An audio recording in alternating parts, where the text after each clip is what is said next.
turunkan satu surah langsung, surah 112 untuk menunjukkan logika ketuhanan yang sangat jelas. Harus dikosongkan dari semua sifat-sifat yang tidak layak disandang. Mengosongkan, menghilangkan, membersihkan sehingga menjadi murni. Sesuatu disebut dengan ikhlas namanya.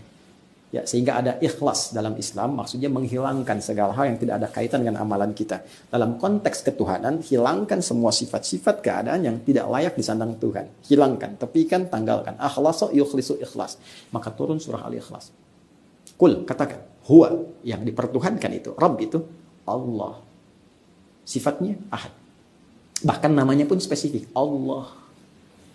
Gak bisa sama dengan yang lain. Jadi dulu orang-orang Arab sudah punya nama Tuhannya masing-masing. Lata, Uzza, Manat dan sebagainya. Mereka tanya pada Rasulullah, ya Muhammad SAW, siapa nama Tuhanmu? Kok disebutnya Rabb saja? Qul a'udzu birabbil falaq, qul a'udzu birabbin nas. Siapa nama Tuhanmu? Katakan, kata Allah, huwa, yang disebut Rabb itu Allah. Itu langsung namanya dari Allah. Tuh. Tidak ada nama-nama ini. Nama-nama pada saat itu tidak ada yang sama dengan ini. Ilah umum.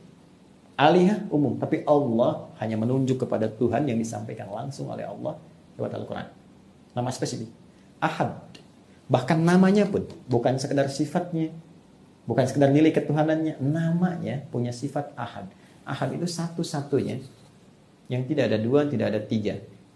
Jadi ada ahad, ada wahid, itu berbeda. Ahad satu-satunya, tidak ada yang kedua, yang ketiga, dan lebih daripada itu.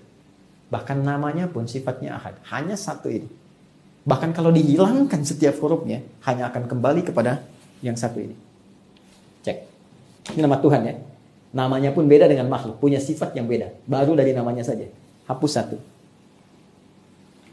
Baca. Lillah. Lillahi ma fis samawati wa ma fil ard. Masih menunjuk kepada Allah. Hapus satu lagi. Maka tasdidnya hilang. Lahu mulkus samawati wal ard. Masih menunjuk kepada Allah. Zat yang satu, ahad. Hapus lagi. Hu. Singkatan dari huwa. Huwa. Sebab kalau kita baca dalam bahasa Arab, termasuk baca Al-Quran, ya, maka kalau kita berhenti di huwa, maka wa-nya nggak dibaca, hilang. Al-Arab itu, orang Arab, ya, berbicara dengan harakat, tabda'u bil harakat, wa tantahi bis sukun. Berbicara dengan harakat, berhenti dengan sukun. Nggak dibaca ini. Sehingga kalau kita baca Al-Quran, harakat akhirnya nggak bunyi. Bismillahirrahmanirrahim. Padahal kan akhirnya i kan, tapi nggak ada yang baca Quran begini. Bismillahirrahmanirrahim. Alhamdulillahi rabbil alamin. Nggak ada. Never. Ya, abadan. Nggak pernah ada. Pasti berhenti ujungnya sukun. Sama persis ketika Anda membaca Al-Quran. Allahu la ilaha illa huwal hayyul qayyum. Al-Baqarah 255, Ali Imran ayat yang kedua. Terus Anda berhenti di kalimat huwa. Allahu la ilaha illa hu. Wa-nya nggak bunyi. Hu ini. Hu kembali ke huwa. Ya. Siapa huwa ini? Balik ke Al-Ikhlas lagi tadi. Kul katakan huwa. Kul katakan Muhammad huwa. Yang dimaksud huwa ini balik lagi Allah. Punya sifat ahad tadi. Anda hapus nih. Sehingga nggak kelihatan sama sekali. Hapus. Hilang kan? Dalam bahasa Arab, yang tidak tampak, tak terlihat disebut dengan ghaib. Al-ghaib. Al-Baqarah ayat 3. Alladzina yu'minuna bil ghaib. Balik lagi kepada Allah. Allah memperkenalkan namanya, bahkan nama Tuhan yang tidak bisa disandang setiap sifatnya oleh nama makhluk apapun. Silahkan Anda cek, tempatkan di sini semua yang dipertuhankan, nama-namanya. Cek di sini. Lalu hilangkan setiap hurufnya. Maka Anda temukan semua kalimat itu tidak akan kembali kepada makna awalnya.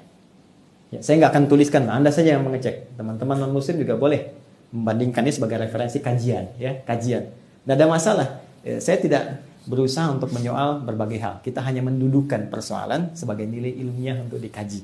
Sekali lagi, Anda sepakat, Alhamdulillah Anda tanya, kami jawab, kita bisa diskusi. Tapi kalaupun tak sepakat, kita tidak harus mencaci. Anda boleh meyakini apa yang Anda yakini, itu urusan Anda. Kan itu pilihan Anda. Dan semua kita akan bertanggung jawab di hadapan pencipta utama Allah Subhanahu wa taala. Jadi tetap kita saling menghormati, tetap kita saling menghargai, tetap kita bisa saling menyayangi dalam konteks kehidupan berbangsa bernegara, bermasyarakat. Tapi untuk ini karena keyakinan yang paling mula, kita mesti mendapatkan nilai kebenaran yang bisa diuji. Sekarang silahkan tempatkan. Beda, saya manusia. Sekarang lihat sini. Adi. Hapus 1. Nih. Apakah kembali kepada saya? Tidak. Ade, angkatan darat. Hilangin 1 lagi. A. Tuh. Udah nggak ada. Hilangin 1. Meninggal. Anda duluan. Hilang kan maknanya. Sekarang silakan cek, itu baru nama teman-teman, belum yang lainnya. Nah maka kembali ke sini. Apa hikmah kemudian tadi? Dimunculkan kalimat wa ma unzila min qablik. 1, untuk menyampaikan nilai kehidupan yang bertoleransi. Kita bersaudara. Silakan. Dari rumpun satu generasi yang sama ke atas. Maka jangan sampai kemudian terjadi perselisihan dalam kehidupan berbangsa, bermasyarakat. Kita tinggal di Indonesia, tidak semua tetangga itu Islam semua. Ada yang Kristen tetangga kita. Ada yang Hindu, ada yang Buddha. Kan? Saling menghormati. Bisa jadi saling berbagi. Ini situasi COVID, pandemi, ada kelebihan yang Muslim bagi, jangan sampai dilewat. Bayangkan keindahan Islam. Orang Islam punya makanan, baunya nyampe ke tetangga. Kata Nabi bagi tetangga itu. Walaupun cuma kuahnya. Tapi jangan salah baca ya. Jangan Anda masuk kuahnya dibagi. Bukan. Maksudnya kalau Anda bikin kuahnya aja pun bagi. Jangan salah persepsi gitu orang nyium baunya. Ya. Tapi apakah pernah di redaksi itu ada muncul kalau tetangga Anda Islam? Tidak. Mungkin Anda tinggal di tempat yang Anda minoritas. Ya. Mungkin teman-teman yang di Amerika, di mana kan banyak kan tetangganya non-Muslim. Anda masak, bagi, sampaikan. Jangan sampai dilewat. Karena nggak pernah ada redaksi dalam hadis mengatakan kalau tetangga Anda Islam saja. Tidak. Anda sampaikan pada yang Muslim, Pak Ahmad, Pak Soleh, itu kan Ibu Aisyah. Satu tetangga Anda lewat misalnya. Ya. Terus dia ngelihat Anda bagi-bagi. Bapak kayaknya itu enak ya. Iya Bu enak, cuman sayang Ibu kafir. Wah, Masya Allah. Tidak. Kita berbagi, gak ada masalah. Ya. Tapi karena saudara tadi punya sifat menyayangi, ya, punya sifat dalam ingin memberikan nilai kebaikan, maka nilai yang paling utama untuk bekal kita pulang kan nilai tauhid, keyakinan. Maka dari itulah kemudian datang Al-Quran membawa referensi, sayangi saudaramu, berikan berita yang benar, tunjukkan kebenaran, jangan tutupi nilai kebenaran, sampaikan begini, ada sesuatu yang tidak tepat, ada nilai sejarah yang terpotong, ada sesuatu yang dituliskan oleh tangan manusia yang kemudian diyakini. Karena itulah di kitab-kitab selain Al-Quran tidak pernah ada redaksi begini, saya Tuhan, sembah saya. Silahkan cek. Saya Tuhan, ini langsung redaksinya ya. Di Quran itu spesifik, jadi jangan bias lah, jangan begini, begitu tidak. Langsung redaksinya spesifik.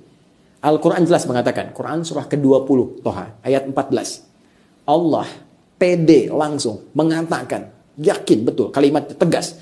Innani anallah. Pakai taukid, saya Allah. Bahkan taukid itu penguat, saya benar-benar Allah. La ilaha illa ana. Nggak ada Tuhan selain saya. Fa'budni. Sembah saya. Silahkan cari kalimat ini di kitab manapun. Demi Allah saya katakan Anda tidak akan temukan. Karena fitrah manusia dengan kemanusiaannya tidak akan pernah mengatakan saya Tuhan. Karena akan ada penghambat dalam jiwanya. Bahwa dia bukan Tuhan. Pada akhirnya semua akan dikonfirmasi. Al-Quran memberikan berita. Saat pulang kepada Allah pencipta utama. Semua yang diklaim, semua yang diyakini ini akan dipertanggungjawabkan.